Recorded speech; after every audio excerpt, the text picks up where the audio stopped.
Good morning, ladies and gentlemen. I know the presentation has to be in English, but if you allow me just a few words in Spanish. Lo que no se dijo en la presentación ahí, que yo crecí en América Latina y fueron los mejores años de mi vida. Así como se lo dicen, ¿sabe? Cuando usted entra en el avión, el sobrecargo le da la bienvenida a ustedes y particularmente a los, ahí no del programa Miles, pero a los colegas de América Latina. So, let's start with a couple of words on this subject. As Javier mentioned, I started in the early 80s having my own ready-mix company. And the idea at that time was obviously not about CO2. I mean, nobody cared. But as ready-mix owner, the rule of the game for me was to reduce the price of the cement. So it was the beginning of all this SCM, fly ash, slag. So we already had the idea at that time to reduce the clinker content because, again, it was not a CO2 issue. It was more an economical one. I have to say that when I started working with the team, something like 5 or 6 years ago already, when I discovered LC3, I think this is the major change, innovation in the cement industry for all the decades I've been working in this business, honestly. You know, I'm not making any money if I sell. I'm not selling LC3. I'm just telling you from my personal opinion what I've seen during those decades. So it's really, really, really impressive. But we have some obstacles. And I can tell you some stories that are interesting. In some countries, the colleagues in the cement industry having overcapacity came to me and said, but you know, Laurent, it's very, very bad if you do that, because what do we do with our clinker kiln? I say, guys, you forgot. You are not clinker producers. You are cement producers. So if you are in an overcapacity situation, you have the opportunity to convert your clinker kiln and to produce LC3. If you don't do that, you have a risk. You have some countries, like for example, I can give you a very practical example, Saudi Arabia. Saudi Arabia, the producers, they don't want to change. They want to stay on same one. So what are doing the ready-mix producers over there? They are bringing the SCM, like in the US, and they are doing their own blend. So this is an opportunity that the cement industry is losing. So I tell them, guys, take the initiative before you lose the market. If you are in an undercapacity situation, instead of investing in a new clinker line, well, you can invest in calcination, produce LC3, and the margin, the additional margin at marginal cost will give you a much higher benefit. I'm happy that in this room also you have engineers. Because, again, to tell you, I'm a very straightforward guy. One of the major blocking points to disseminate LC3 is, among others, the people designing on the concrete mix design, for example. Is the people deciding for the properties of the cement that can be used in construction. And when you talk to these people, it's not that they don't want LC3. I realize they just don't understand, or they don't have the knowledge, so they are afraid. So I used to tell them, like this sentence from Herman Melville, you know, I'm sure you heard that already before, who said very clearly, I mean, ignorance is the parent of fear. So it's very important, also for our team, that we don't neglect the young engineers, the universities, and I'm very happy that we are here in this place particularly, because, ladies and gentlemen, from this sector, you will have a very, very important role. Having said that, look, my presentation, I know you're bored, you have seen so many presentations, but you know, when you're the last one, usually your colleagues spoke about most of what you want them to say, so it's going to be shorter than foreseen, don't worry. Just small reminder, everybody knows that. Cement per se is not a CO2 emitter. It's something that is very basic that we have to repeat everything when you talk to governments, NGOs, financial institutions. The clinker is the one, not the cement. Again, it's always good to remind it. This one is important. This one is very important. In many cement producers, many countries are trying to use the perspective of CCUS for not doing anything now. You know, tomorrow we'll see. I think it's a dangerous approach for several reasons. Number one, you heard this morning that CCUS is not yet totally, it's going to be ready, but today there are still some technical things that has to be fixed. Number two, it's going to remain costly. It's going to remain extremely costly. So I heard the gentleman, the CEO of Progresso this morning, talking about the CO2 price. He's right. I mean, you cannot pay the same price that the West is paying. But CCUS is going to be at least the same. I mean, I don't see in the future, to be honest, I know you like to hear numbers, I don't see a CCUS coming below $60, $70 per ton. Today, they're almost 180. Huh? But it's like the TVs, when you want to buy a very modern TV, then they get the 4K, the 8K, start with $10,000, and after 1 year it's only $1,000. Same will happen with CCUS, but it will never be a cheap solution. We have levers. We have levers already available. Alternative fuels is here. You have plants in Europe working with 90% waste in their kiln, 90%. So technically it's feasible. It's a question of policy asks, again, but it's working. The clinker factor, this is immediately available also. So I think the message I always repeat when I go around the world for this type of presentations, use the things that are already available now. I mean, the hanging fruits. And if you need to go, and we will need to go to zero in 2050, then the remaining that cannot be abated before could be through CCUS. But please, don't believe that CCUS is the fantastic solution that will exempt you to do the thing that you could do today. This one you already seen, so I will go very quickly through it. Now, you heard about this famous 40% reduction. What I like is to give you the figures. You will get the presentation. I think they will give it for the one who want, they will distribute. But this shows exactly how we reach these famous figures. So I like to give some sources. I don't want that people can say, yeah, but where do you get this figure? Where do you get it? So I took very well-known numbers, okay, which are the famous GNR, for those who know the GNR. It has been organized at that time by the World Business Council for Sustainable Development. It has been taken now over by GCCA, but most, I would say not all, but most of the cement producers around the world, and I think FICEM also was doing that, was asking to the cement companies what are a certain technical data, I mean thermal energy, electrical energy. So they gathered that on an anonymous basis, and they got some averages. So we got, for the consumption, we got really real figures coming from the industry. When it comes to the CO2 emissions, again, to avoid any critical, we took the... Sorry,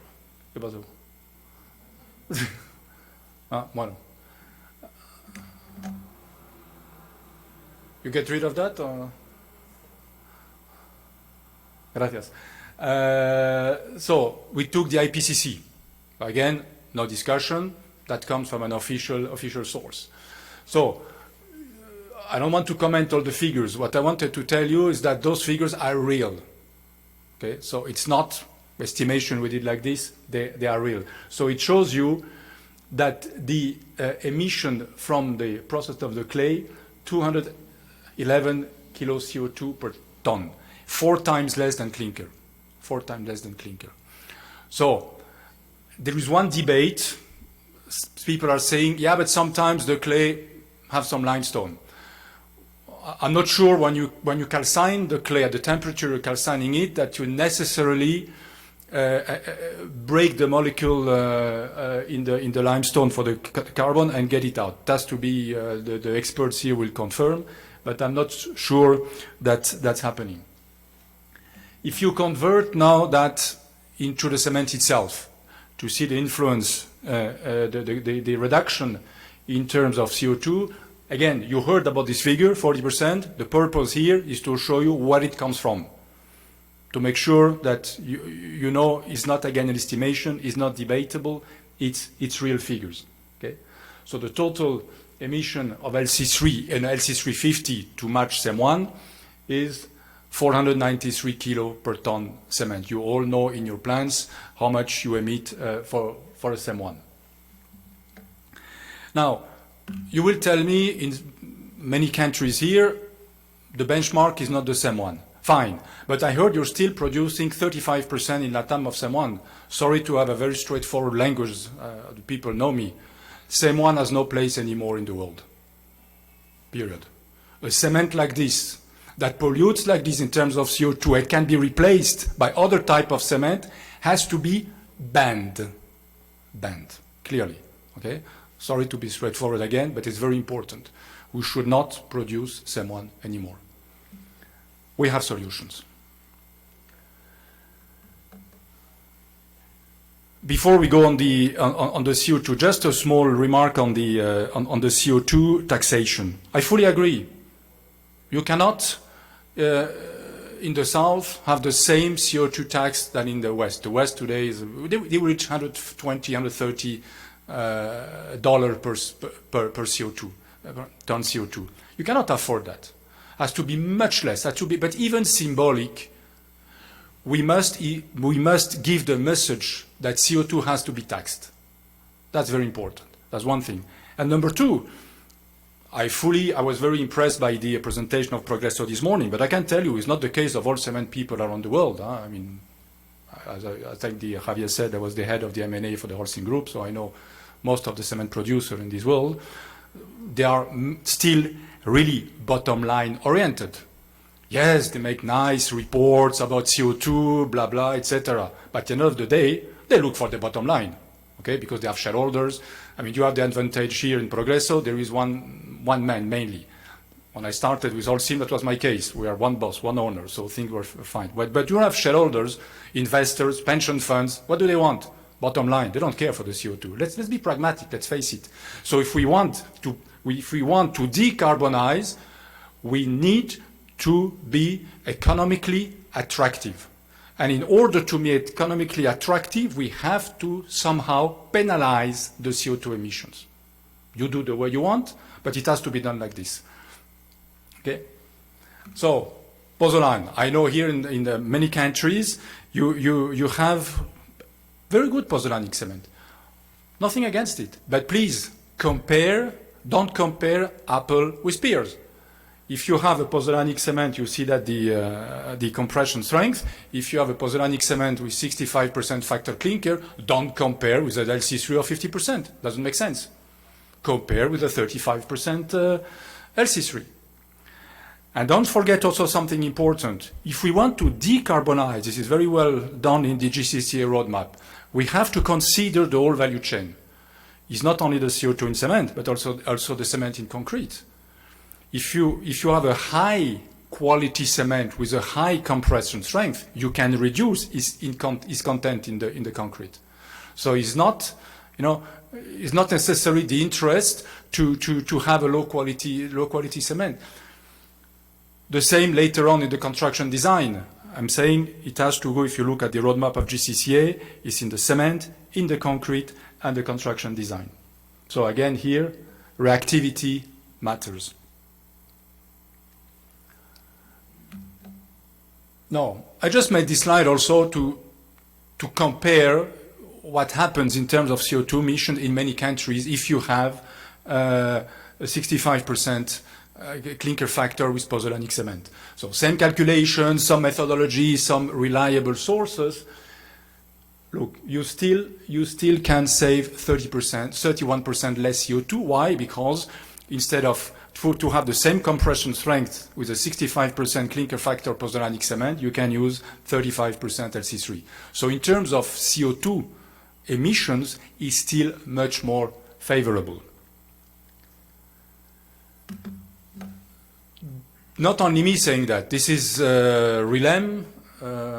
Don Fernando mentioned that before. Look what they are saying. Exactly the same what you are saying. A message also I forgot to mention is that I know it's complicated. I know that this market, main cement is in bag. But if we want, and it's a challenge, I tell you, and I know the challenge it is.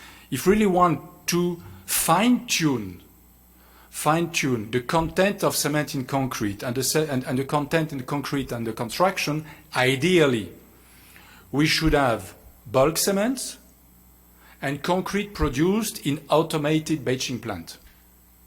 I know it's complicated in these countries because you have a lot of, people doing that with cement in bags. You have the figures. You can see how much cement or how much concrete or what could be the savings if you go through bulk and batching plants. Again, I know, I have to say that because it's true, but I know it's not very easy. I know Holcim Group started and tried in many countries to do that. The reason why the majors started to have their own concrete companies is to do that. To increase. I remember when I was with Holcim, we had a couple of very simple strategy. One of them was to increase the bulk ratio in order to be closer to the end user. Okay? And I also know in these countries, for financial reasons, you have to go through wholesalers because the collection of receivable is not very easy. So here you have a kind of paradox between the interest in reducing the cement content by having high quality and how the market is done. But just to tell you that RELAM is really working on that, aware of this problematic. So just to remember the one basic principle, compare apple with apples and consider the whole value chain. Financial will not be so detailed as my colleague was saying because it's a very delicate situation. When we started collaborating with the team, we made a very comprehensive, what we call standard feasibility study. It's on the website, and if you look at the website of lc3.ch, you will see it. But we got a lot of critics, which you can understand. People think, but in my country is not like this. My country is not like this. So what the approach I'm going to show you is to make sure that can be applicable in all the countries. Basically, you have two technologies, nothing new for you, rotary kiln flash calciners. What I'm saying is that the equipment suppliers of those two technologies still have to make an effort. We need the flash calciner to be electrified. I don't know how long it's going to take, but I would like equipment suppliers to work on that. If we really want to decarbonize, we need to work on that. The kilns, it's somehow easier in terms of combustible because you can use alternative fuels. Fernando was mentioning this morning the Holcim project in France. I think they are using a lot of waste, at least what they publish. I didn't check, but it's what they're saying. So this is, again, things that has to be done to reduce the CO2 from the combustion. And then don't forget the third option, refurbishing of existing kilns if you have overcapacity, or if you want to adapt your equipment to a new type of cement. Financials. Again, I tried to put figures that nobody could challenge because, again, when I made this first feasibility study, everybody was complaining, the suppliers of equipment, why do you get those capex? Though they gave us the capex. They gave us the capex, and after they complained, no, it's wrong. Okay. Let's wait. So what we decide among the team now, we had a meeting yesterday, we said, we'll only publish everything that is on the public domain, so they cannot say, no, we didn't say that. This is from FL Smith. Okay? Why I took them? Because they were the only one publishing it. So we have figures that not the team published, but the supplier. I tend to agree with them. I just challenge a little bit their thermal consumption for the clinker. They went on the BAT. 720 kilocal. I think not everybody is close to this number. So, but taking this very conservative approach, if you take standard, the stake of 720, I insist, that's not the average, is the BAT. The fuel cost of $200 at the burner, It was the same slide 6 months ago, you would have seen $400. Huh? So I adapted. It's 200, and I think it's still going down a little bit. The calorific values, so you see, and the average electrical price. So you can get on the energy $7.7 per ton. This is the major savings, by the way. The rest, I mean, is peanuts. You know, you work on the 2080 rules. Let's concentrate on the big numbers. So this one you can adapt yourself and see how it comes. For information, we're going to develop within the team what we call an online tool. We will prepare a template, an Excel, where everyone interested can key in his own data on numbers, and you will get a discounted free cash flow, IRR, payback. Why? Because we would like to help the people that are thinking in doing an LC3 project to not to have already immediately a totally prepared feasibility study, but a pre-fact. To say, if you reach an very interesting payback, you know you can go further and go for a detailed feasibility study. So we are working on that. We hope that we can put that online, at least on the website of the lc3.ch, by end of, before the summer holiday. So I think that really help also the dissemination. I did the same exercise, and obviously it's not the same attractiveness. Let's be frank. I mean, I'm not here to tell you things that are not true. So here I made the calculation of the CO2 emissions. If you take the pozzolanic cement, so you've seen the savings. If you want to see the savings economically today, even if you take a 35% clinker factor LC3 cement as compared to a 65% clinker factor pozzolanic cement, in terms of energy, electrical, saving is not high. It's true. But again, as my colleague said, you don't have high-quality pozzolan everywhere. So if you have it, take it. I mean, sorry, Karen will not like if I say that, but it is the truth. And, you need to be credible. So if you have it, take it. In places where you don't have it, consider it. Now, if you have a CO2 tax, then it's a totally other picture. And don't forget, CO2 tax, you may not have soon CO2 tax here, but if you want to export to the West, to the US, to Europe, you're going to have a kind of CBAM, like in Europe. You're going to be penalized if your cement is not low CO2.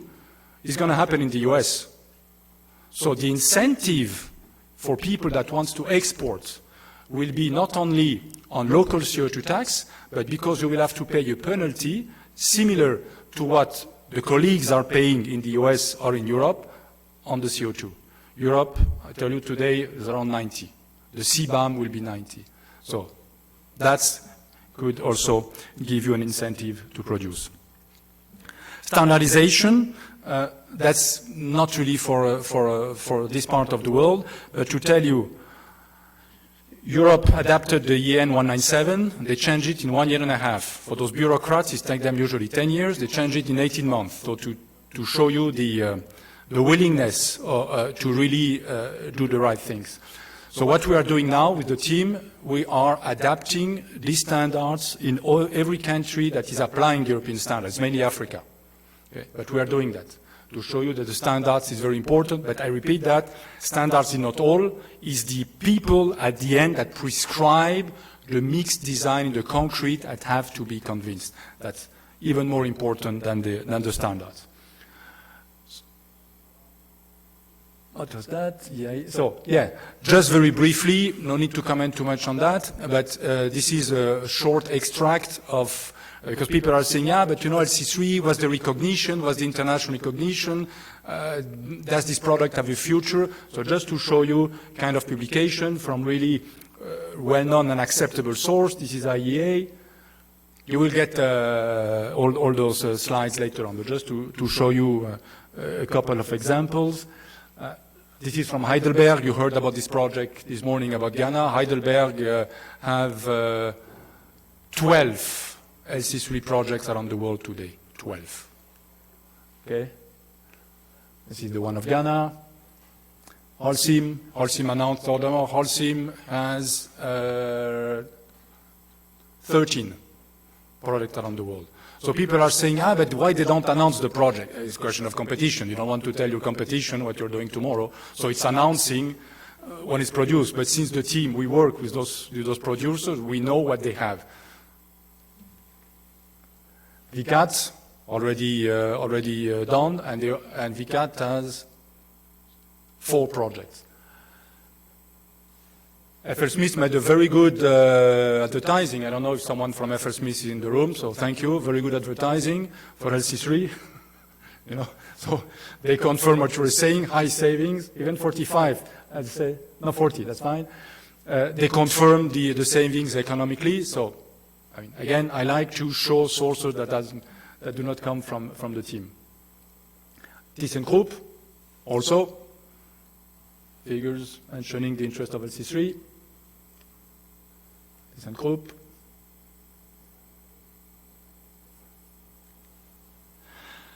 And that's all. I wanted to, I said, make it short. I don't want to be, I'm the last presenter, so I don't want you to be bored. I want to concentrate on the main message.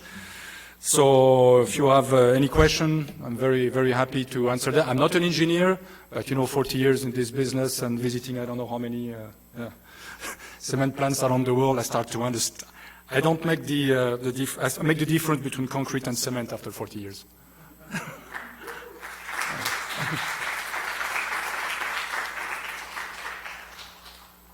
Thank you, Laurent.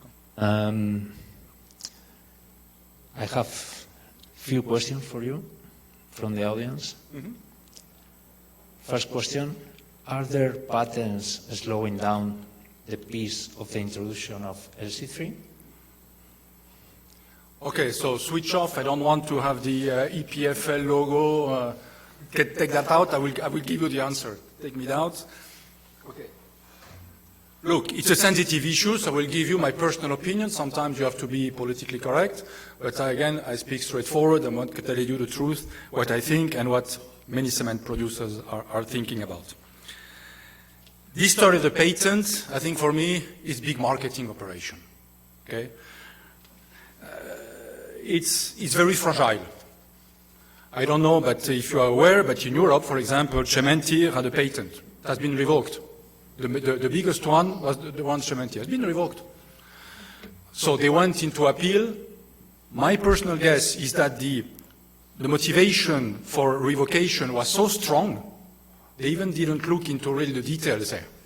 Doesn't work. So I don't see the appeal. They have a chance to, but again, please, it's my opinion. It's not, I'm not talking for that time. I take my hat of the LC3 team and EPFL out is my opinion.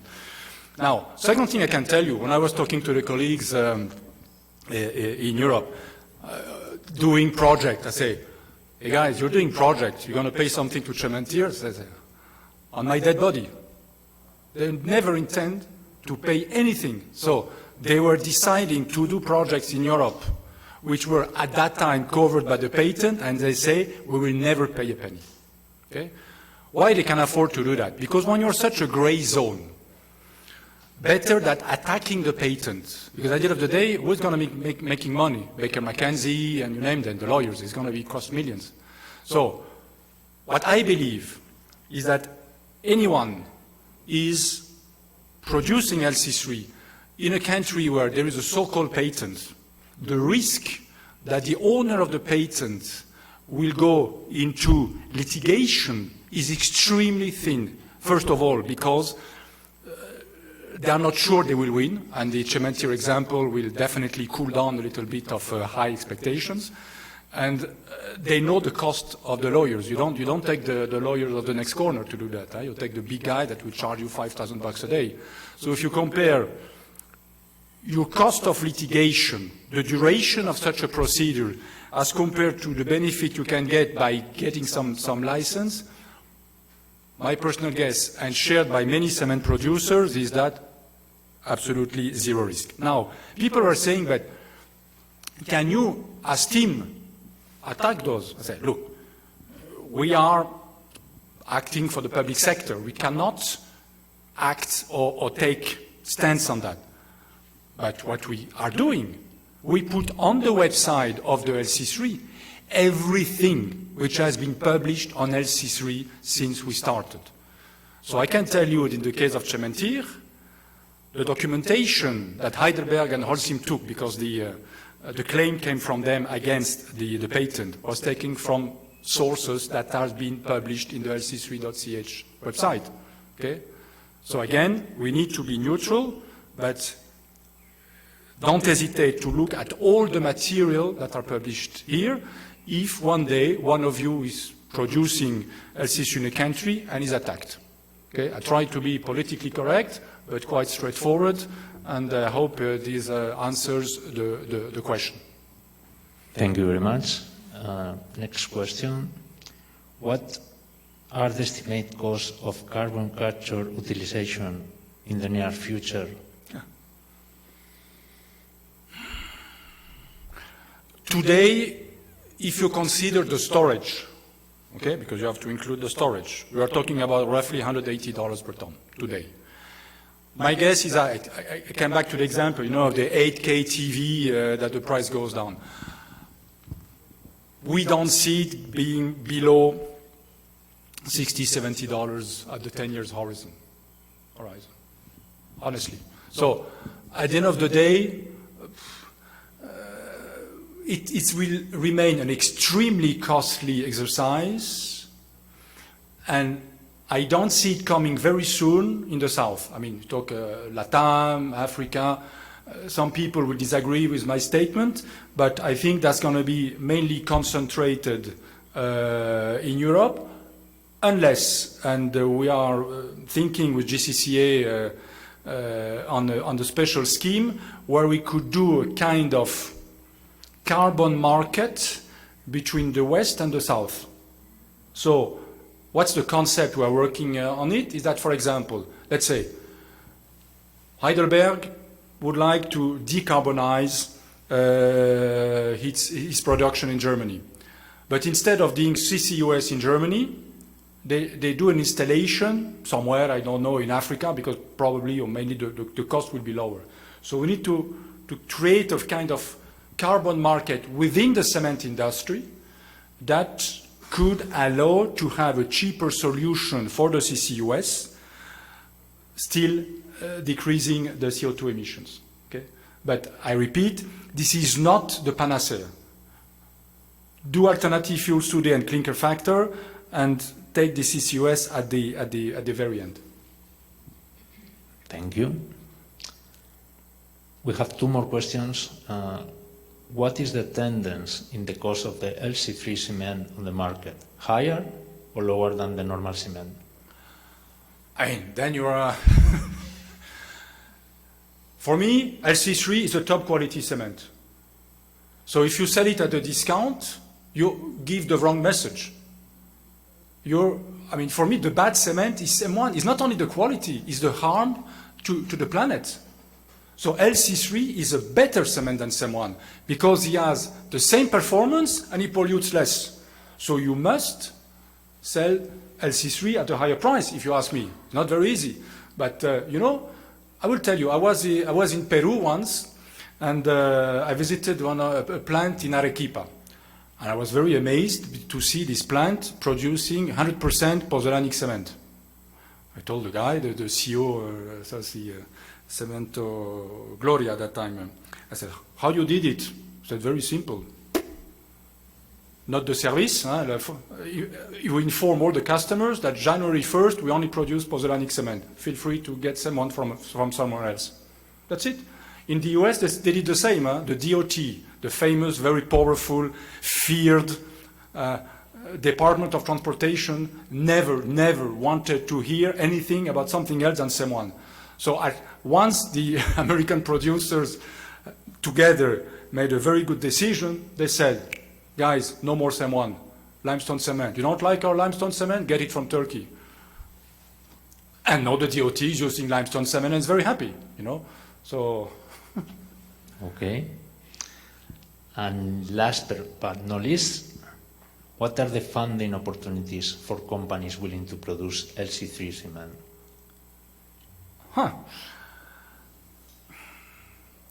Funding meaning financing. Yeah. Look, again, I'm very honest. you hear a lot of declaration about a lot of climate fund. This is greenwashing. When you ask all those guys to give you money, no, we don't have. Okay? By experience, I can tell you, we knock the doors of the... So, we should not count too much on these people. You need, as I said, your bottom line, it has to be attractive. But for me, if you are producing CEM1, this one is cheaper. If you are in a market where you have pozzolanic cement, no, it's going to be complicated. I think the incentives, the only incentive I could see, for example, of indirect funding, the US, what they are doing, but maybe other countries will follow that. The US now, they are implementing a new policy where governments, even big companies, Google, we have been called a team by Amazon and Google saying we need green cement. What's going on? Because their shareholders want that.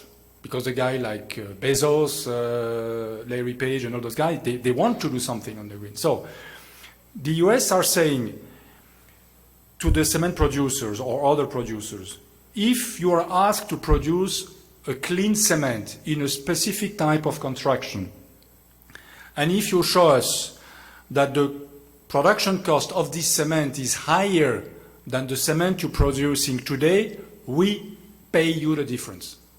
Okay? So it's the first, let's say, new option. Europe is thinking about doing the same. I think it's very smart.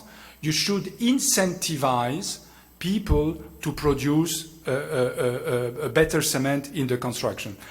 But, I mean, don't dream. If you go to the World Bank or IFC, if you go to CAF and say, I have a beautiful project of building LC3, they will tell you no. It might change, huh? It might change.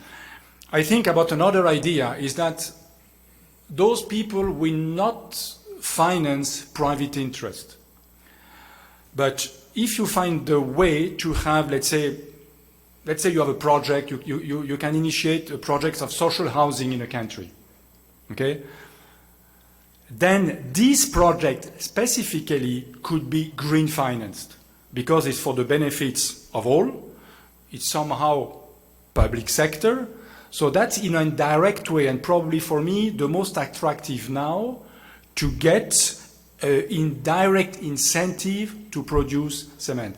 We need, I think almost most of the cement producers are convinced we need now to create the demand. We need to convince the market to go for it. And I like this idea, particularly in this part of the world, going to vivienda social with green cement, and then we can tell this World Bank, etc., help us.